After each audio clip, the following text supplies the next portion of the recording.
Good morning, everybody. We are here with Andrew Clohessy. He is the CEO of DSM Data Storage and Management, and we're going to talk today about empowering your team in 2025. Andrew, good morning. How are you? I'm great, Sam. Good morning. Thanks for setting up this chat.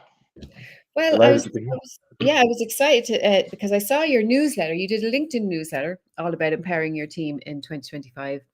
And you brought up some very good points because I know it can be a struggle sometimes, coming back to after Christmas and, getting back into it. I think people are starting to get back into it now. I don't know about you, Andrew. How are you getting back into it? Yeah, I think, obviously we did get some downtime for Christmas and we came back, but there was so much disruption, certainly down at this side of the country, down in Limerick, with the snow and the ice, and it was a week. So a lot of people were still had kids home from school. So my kids loved that, right? They got an extra week off of school. But it was disruptive for a lot of folks. So getting back into that rhythm was slightly delayed. Yeah. But we're back in it now, for sure. Yeah, and then I got the flu for a week as well when I was all ready to go. And I know I started everyone did. There was sick just as so well. much of it. Yeah. Yeah. But look, so this was really good when I read your newsletter. Hi, Nina. Nina just said hi. Says Yeah. Twitter. She's joining from Twitter. Missed your dulcet tones. Thank you, Nina. That's very sweet of you. Wait to hear Andrew's. So, Andrew, you are the CEO of DSM Data Storage and Management. Do you want to just tell me a little bit about that first? Yeah, we're based in Limerick. We're a small company. We're here for 26 years. I'm not here for 26 years. I've just gone over the year mark. We're about 14 months now. And we're a records and information management company. So what that really means is all of the companies in the public and private sector that we work with have a variety of records they must retain for regulatory and legal compliance, so financial records, quality control, batch control records, patient records, student records, and the list goes on and on. So we help them manage those. And for probably 25 of the 26 years, we were very focused in the physical realm because there was so much paper records. And that transition to the paperless office or paperless environment that started many, many years ago, it still hasn't happened. So we're still actually managing quite a lot of physical records for clients and making sure that there's a very clear metadata tagging and ease of access and all that. But the world is moving on and we are digitizing and there is more digitalization happening and technology is improving and so on. So we as a company are pivoting more and more over the last 12 to 14 months towards digital services and our digital offerings and the technology that we use to bring records management more into the digital world. So that's kind of what we do in a nutshell. And I suppose a part of that as well, and being a CEO of a company that's doing a lot of digital transformation, and for others, I think, there could be challenges there with staff and your team, because they have to, sometimes they might be there for years and years and years, and we did it this way before, and now have to learn this new way. But you did mention in your newsletter, I'm never the smartest person in the room. So do you want to tell us a little bit about how people can empower their teams in 2025? Yeah. So that's something, that phrase, is something I've been saying for many years. And I would say, look, if I'm the smartest guy in the room, then we're in trouble, right? And that's not self-deprecating. It's really just saying it doesn't matter who's in the room, what level in an organization you're at, what experience you have, what background you have. Everyone has a voice, everyone has an opinion, and everyone has a way of looking at something. So the lens that they use to look at a situation or a problem or whatever it might be, everyone has a different take on it. So if you look at a piece of paper, and if you draw a 3 on that piece of paper, and I put that down and I look at it and I can see the number 3, but if you're sitting opposite me, what you're going to see is the letter E. If you're sitting over to the right of me, you're going to see a W, and if you're on the left of me, you're going to see an M. Right? It's the same thing, but we're all looking at it from a different angle and a different lens. Therefore, what you see isn't necessarily what I see, and so on. So I learned that very early on, that I don't have all the answers to everything. Nobody does. And I think the first step in leadership is to recognize I have people around me who have a voice, who have an opinion, who have experience, who have something to bring to the table. Wouldn't it be great if I could unleash that and make the team more than the sum of its parts? And that's always been kind of a backbone of how I approach my leadership style, because if we're going to rely on Andrew to get everything done, we will fail. Or if we're going to rely on Sam to get everything done, then we're going to fail. So all of the one brain problems, they've all been solved. They were solved in the last century. All of the problems that we face now are multi-brain problems. Like, they're more complex. We're living in a world that is changed. The pace of it is accelerating and accelerating and accelerating.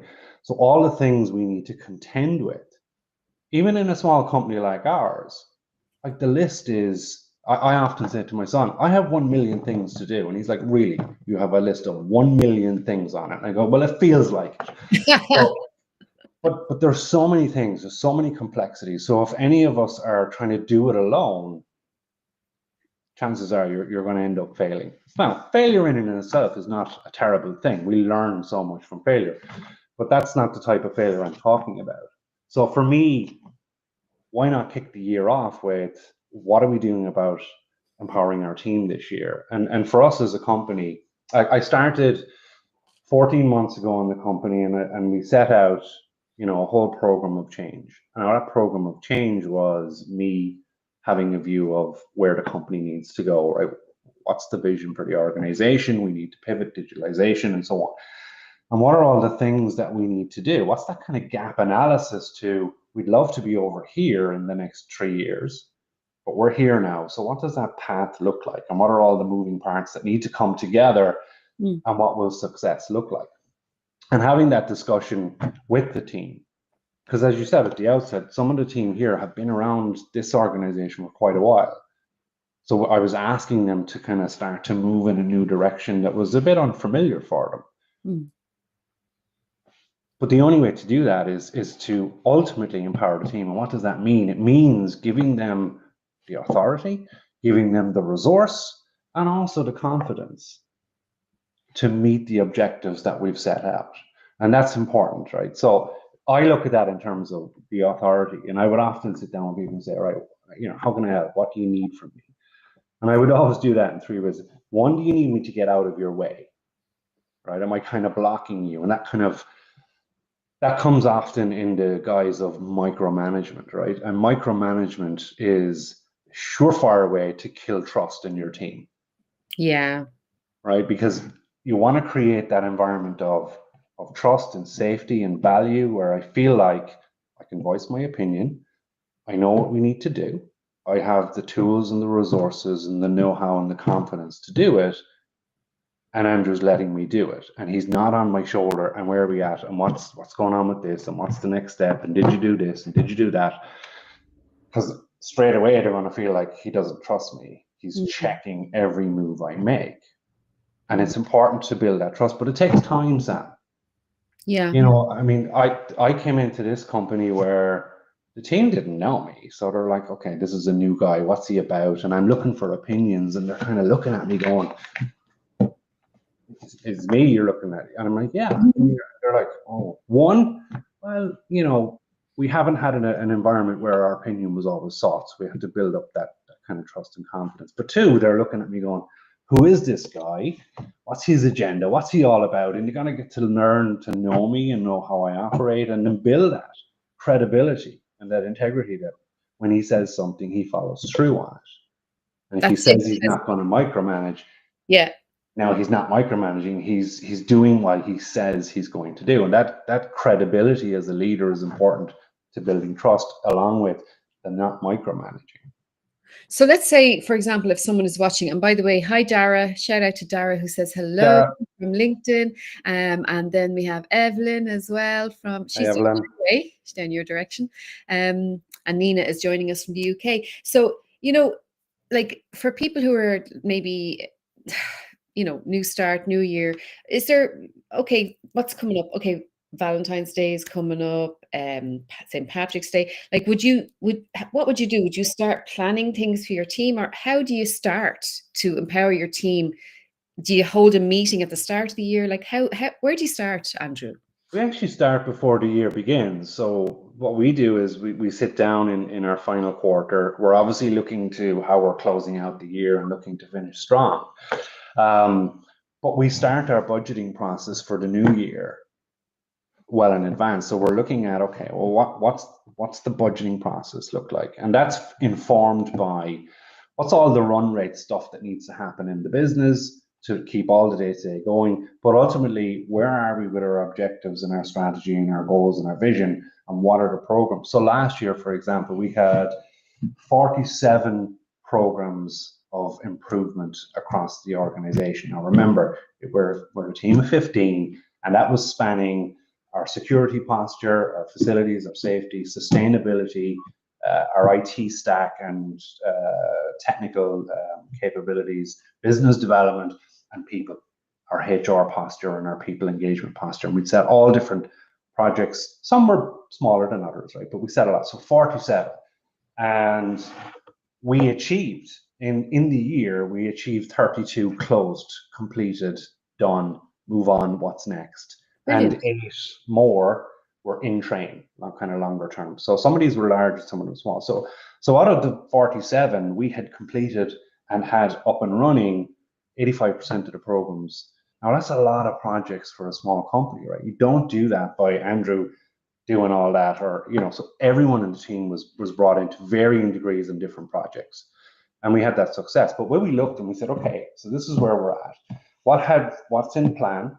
When will that take us out to?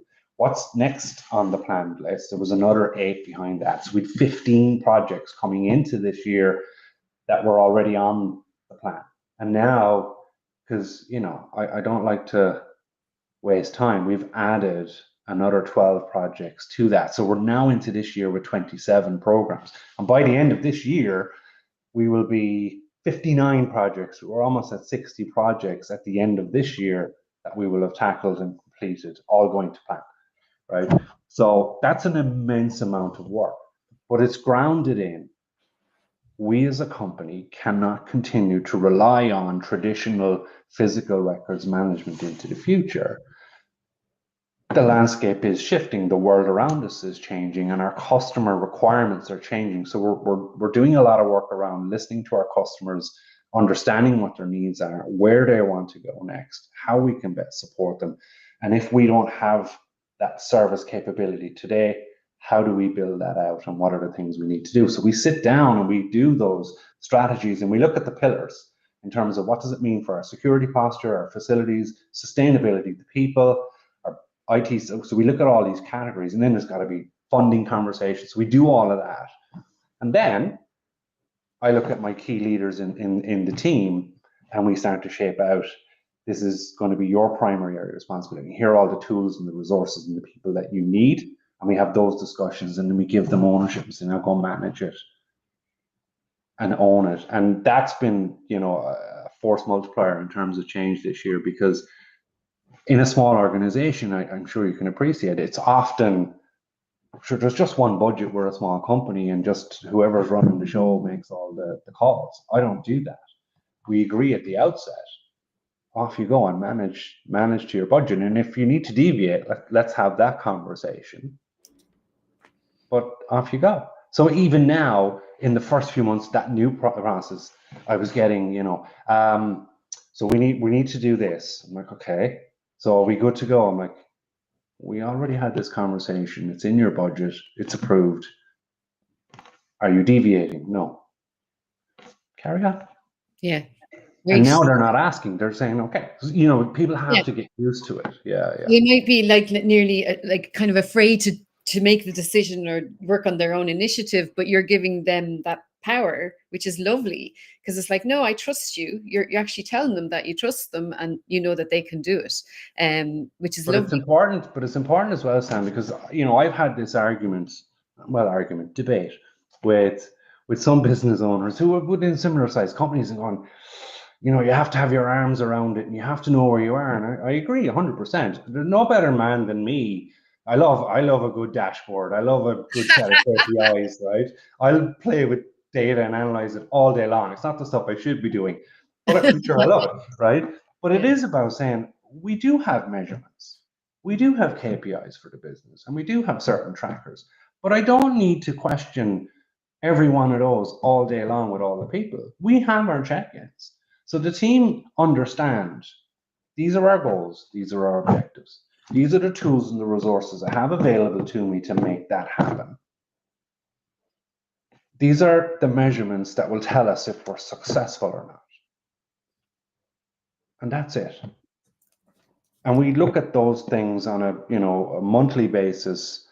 One or two items we check in weekly, but most things we look at on a monthly cadence, how we're tracking.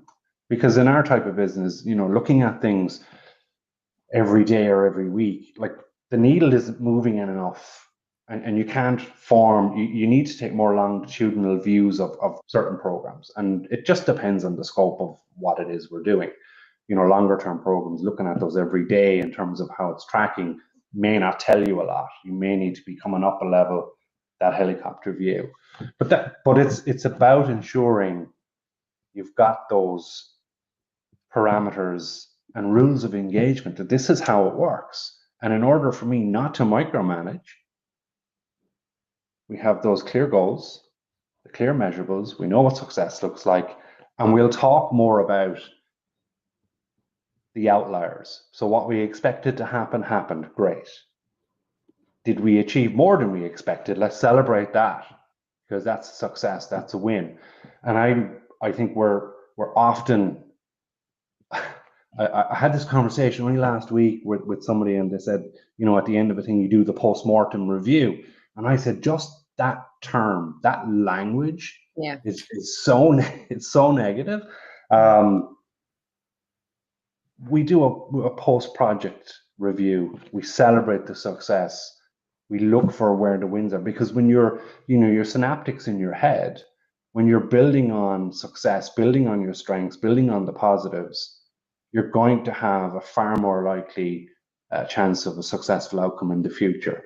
If you continue to focus on what can be deemed as negative and then what we have to do better, and we have a natural tendency, I think, to focus on, oh, that's all great, but how do I get better, and what went wrong, and how do we do, we can kind of lean a bit more into that. So it's about bringing balance to what could we have done better, but let's also make sure we understand where the success is, and giving good balance to that. Dolores, thanks. Dolores has just given us we agree with having clear measurables. The whole team know about clarity and transparency are key, and you're building trust, autonomy, and support. Like, I mean, God, I'd love you to be my CEO. But hang on, Sam. Like, to be fair, I mean, like it's all very well for me to say all these things, right? Yeah. And it can sound like, Jesus, isn't Andrew marvelous? Isn't he doing all the right things? Believe me, every day isn't a winner. Like, and we do have our challenges, right? But it is about saying, look, we will have challenges, we will have setbacks, we will have failures, we will have days where you just go, like I did that video post, right, where I was talking about, I was sitting in the car, my uncle was doing the training, and I said, because I was learning just how I was watching leadership unfold in real time, and I just went, that's fantastic. But that day was kind of a crappy day. Yeah. Right, we had some setbacks that day. There were things that I was just like, oh, I need a break on this. There was a certain project we were working on, just wasn't quite happening. And we came back the following day and we sat down and we said, okay, deep breaths. Let's just unpack this. What's been good? What's worked? What hasn't worked? Why didn't it work? What can we do differently? What do you think? What do you think? What do you think? And do we have an answer between us, or do we need another perspective? And again, that, take that ego out of the room and just honestly look at what's the right thing. What's the right thing for the business? What's the right thing for our customer? What's the right thing for our employees? And that should really guide us.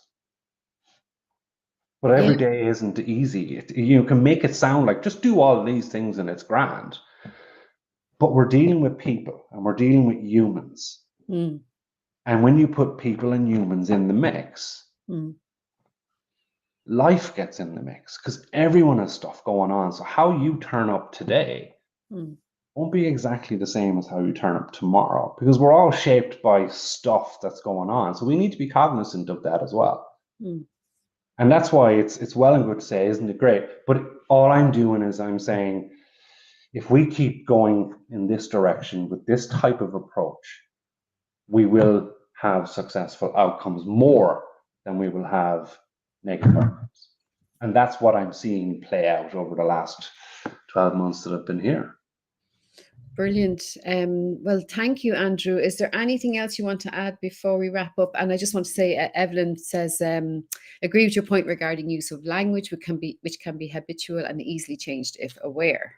Yeah, it is. Look, I agree with that 100%. I think we're all human, right? So it is incumbent upon us as leaders who have teams who do kind of look to, so, okay, well, what's happening next and where are we going?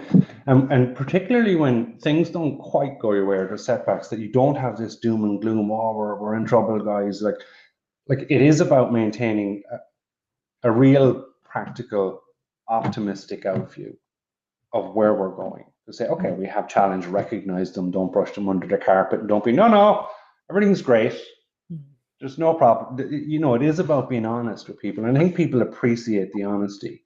And I found my experience has been when you build confidence in people, you give them the autonomy to go and do and help them be successful. Because ultimately, the role of a CEO or a leader of whatever team you might be, your job is to make sure that you're building an environment where the employees can thrive and they can be more than they were when you started.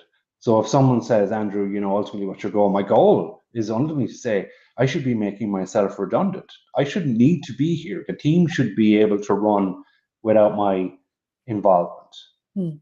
And it's building towards that so that my time can spend more and more in other areas of the business and outward looking.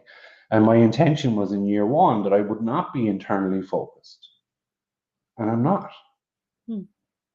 I have a small amount of time internally, but most of my time is now external. And that's through just empowering the team to, we're going in a new direction, we're doing all these things, and you got it. And I'm here for whatever support I can offer and give, or whatever we need to do. Let's have those conversations. And my experience is when you do that, people kind of say, okay, there's a paycheck, I need to have my job and security, and that, but they want to feel like I have something to bring, I have some value, and I'm allowed to show it. It's like I'm always saying, you know, about LinkedIn as well. You know, it's like people want to feel that they're seen. You know, so you know, something I always talk about is engagement. You know, and you do this very well. You know, if someone does comment, you know, it's like me putting up Evelyn's comment or Dolores's comment. It makes them feel part of the whole thing, even though we're just having a conversation here. But there are people watching and listening, and it's about making people feel special and feel seen. So it's the same with what you're doing with your team. So yeah. And it's about learning as well, Sam. Like as leaders, you know, as I said on that video post, I've been doing this for a long time, right? And my style of leadership has been, you know, in a certain vein over the last 10 years, 15 years. Prior to that, I was probably leading in a slightly different way. I was a bit younger, less mature, less rounded. Ego was probably in a different place, right? But when you do stuff like, and I see Dara's commented, right? So Dara, hey, Dara, how are you? I join a session with Dara. I don't get there every Friday, but he's this fabulous thing every Friday, leadership lunch, right? Where it's people in leadership roles, senior, junior, you know, just about to step into their first leadership role, and there's a range of topics discussed. And it's brilliant. And I wish I could be there every Friday, but schedules don't allow it. But I do join as often. I learn from that. And I'm learning from leaders who are just starting out with their perspectives. And I think the greatest failure of a leader is to say, I have everything in my toolkit now, I'm all set. And this is how I will manage from this day forward. Because everything is changing all of the time. So my view of the world is different today than it was 10 years ago. All of our views are. Oh yeah, same. Right? Yeah. And you have to take that and say, okay, so how I lead is shaped. So when I chat with people like Dara who's on the call, like I learn and I force myself to go, oh, hang on, let me think about that. What would I do with that? Maybe I need to take something away. So it is about constantly learning as a leader as well. Yeah. Yeah. Oh, absolutely. Same here. I mean, I'm this year in particular, I'm going to be learning a lot of different things and putting in place different things. So it's always about improving and learning as you go. But I'm Mm, learning every day about yeah. different things. But thank you so much. Thank you, Andrew. I've put the website underneath. And if you want to connect with Andrew here on LinkedIn, do please connect with him. He's a great guy. And you've got some other things coming up in Limerick. Do you want to talk about that, or do you want to talk about that another So day? yeah, just this IT Summit, the Limerick IT Summit is something that's going to be happening on the 6th of March. And this is a new event. So I got together with another business owner, Chris Christini, and he manages Web Dev Builders. And I know him because he built and developed our new website. That was one of our projects for last year. And we brought him in to work with us to create that. But he and I had a discussion, and he said, Andrew, I think for the SME sector and in the IT space and IT professionals and digitalization and digitization, which is what we do, he said, like, maybe we could just bring some kind of specialists in the SME sector together to help other SMEs with where they might be on their digitization journey. So if someone's like literally haven't started, don't know where to begin, CRM tools and ERP systems and, accounting packages and, document control and all the rest, right? There's a whole gambit of different areas.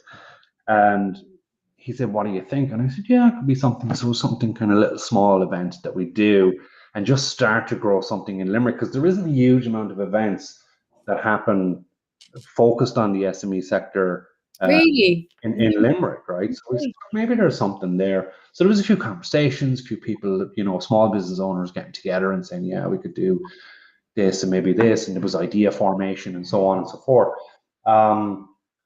So now we're at the point where we've said, okay, let's just do it. Let's try and get a group of people in a room, specialists. So we've been talking to companies, local companies in the IT space, to help Limerick companies, but SMEs, of course, across the Midlands and right up around the country are welcome to come. And there's been discussion with Dell Technologies, global IT giant, who have a very strong presence in Limerick, and they said, listen, we'd love to be involved because we want to be part of Limerick and the local ecosystem, and we're in the IT space and it's a good fit.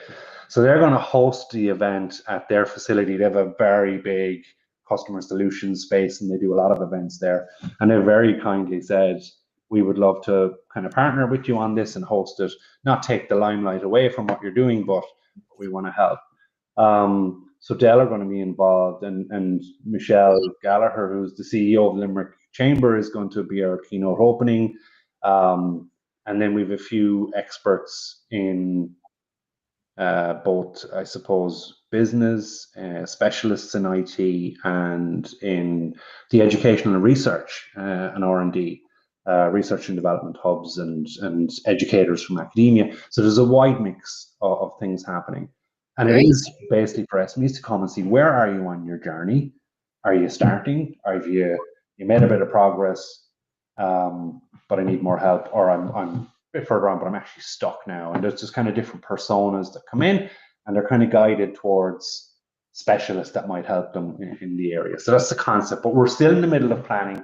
We've just launched the date. We are looking for companies to come and maybe exhibit if they feel like it's a good fit in terms of helping with digitization. And we're also looking for event sponsors. So Dell are sponsoring, Pack IT are sponsoring. On the 6th of March, okay? 6th of March.